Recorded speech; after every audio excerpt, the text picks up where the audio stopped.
Hello friends, we have today a very important topic to discuss: English language testing system. How many of you know about English language testing systems? There are three international English language testing systems, Which are they? Nobody knows? Okay, here you go. The first one is Ielts. Second one is Toefl, and the third one is OET. These are the three international language testing systems. Understand? Now we can see what do you mean by all these things? The first one, Ielts. We often say Ielts, but you can also pronounce it as Ielts. Ielts, because it is a word, and it is formed by putting together initials of a group of words which have got some relation to each other, or a related group of words, as you can see. See here, the full form of the first one is International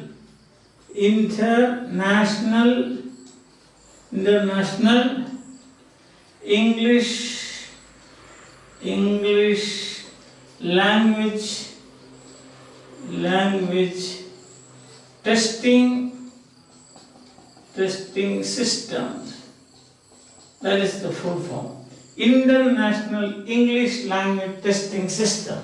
And you can see when you put the first letters of these 2, 3, 5 words, or we say initial letters, first letters of these 5 words, or we'll say initials of these 5 words, you will get this word. Understand? Ielts. So that means International English Language Testing System. This is supported and sponsored by, as you may know, or may not know, isn't it? That is by the British. So there is a British sponsored program of testing your proficiency in English.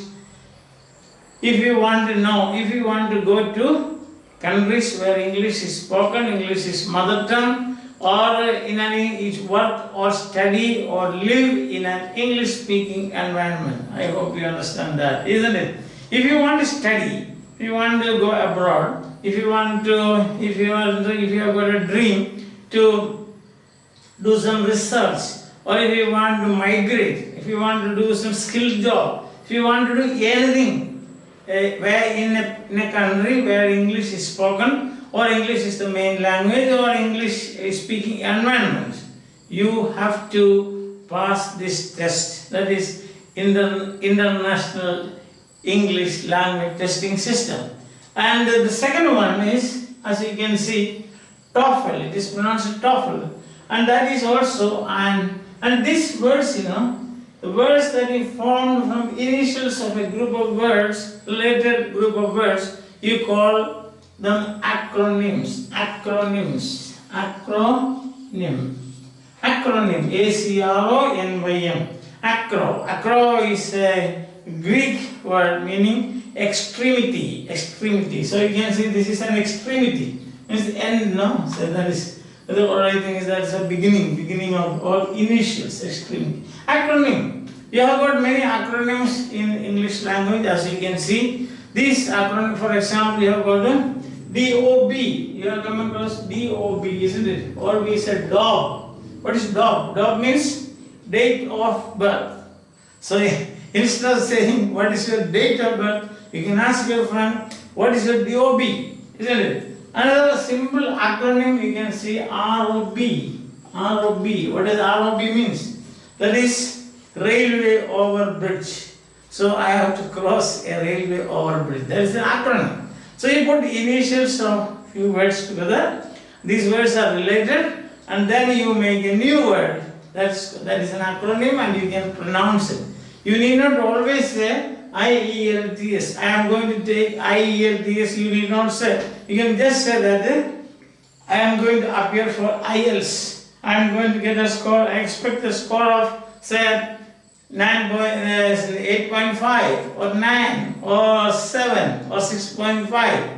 From 6.5 onwards, if you are scoring higher scores, then you can go to countries where English is spoken, or you can go to a place where English is spoken and English speaking environment we have. So you can go there and work, or you can do migrate as I told you. So IELTS or IELTS is an acronym. It is formed from these 5 words. Here, when you are putting together the initial letters or the first letters of these words, you get this. Same with I have already given you 2 simple examples like that. Or in a Pluto, Pluto. You know what is Pluto full form? Pipeline under the ocean. So you can have number of coffee pasta, you can say star, salt. There are lots of acronyms you will find.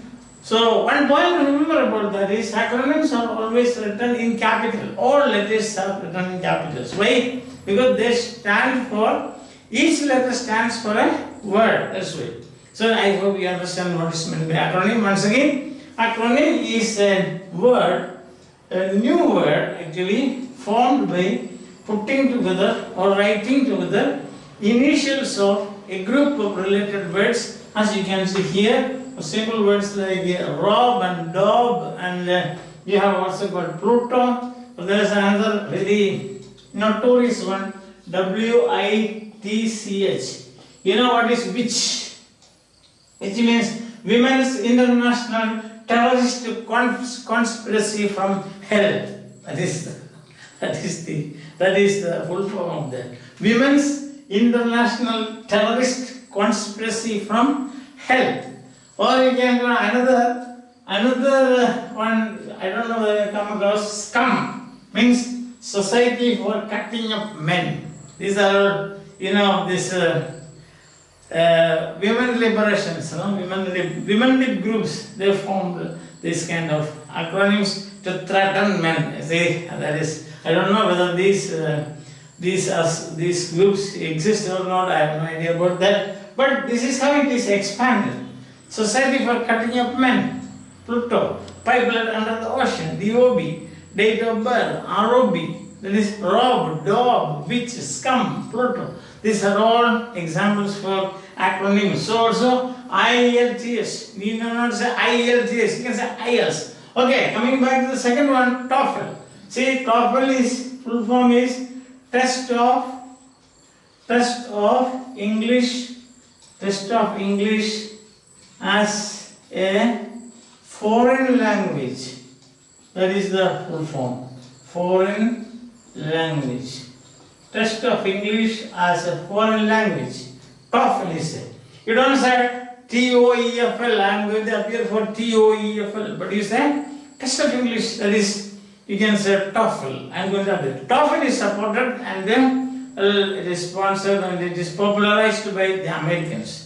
This is by the British and the Australians, but here it is by Americans mostly. But both these testing systems are accepted all over the world. Wherever English is spoken, wherever you have to work in an English-speaking environment, test scores of these say from 6.5 onwards. Okay, then you have got the next one is OET. What is the OET? That is the full form of. That is the full form is occupational English test. That is the full form. Occupational English test. That is specially for healthcare professionals. Say doctors, those working in dentistry, physiotherapy, veterinary sciences, speech pathology. Then you have got physiotherapists, pharmacy, pharmacology, such kind of people. They can take all the healthcare professionals, all those people working in healthcare, human, animal, or any environmental health situations, etc. If you are working, then you can take this. This is actually an ESP. an ESP test you can say, that is English for special purposes. That is only for the healthcare professionals, like as I already told you. Now in future you can also expect, that's my, what I must say, projection, you can expect AET or AT. What is AT means? It is not available now, but just my imagination, maybe you can consider it like that. That is academic English test. Those people say who have passed their PGs, or we are doing their doctorate or postdoctorate or something like that, research, such person need not undergo all these, what is excruciating or painful test programs like listening, reading, writing and speaking. I think that we have got an AET, academic English test, that can be with a focus on speaking. Because by the time you reach what you call a PG or your doctorate, you will have already done a lot of listening, lot of writing, lot of reading. So what now you want is, or what you require now is, I think that the fluency in speaking. So you can have a test like that. It's not available now, but that's what I think. I think that I am a very optimistic person, so I think that such a test may come up after some time. Okay? So at present it is not available. I hope you understand now. Now this is meant for beginners. Those people who have never heard of this test. See, what is the meaning of this test, etc.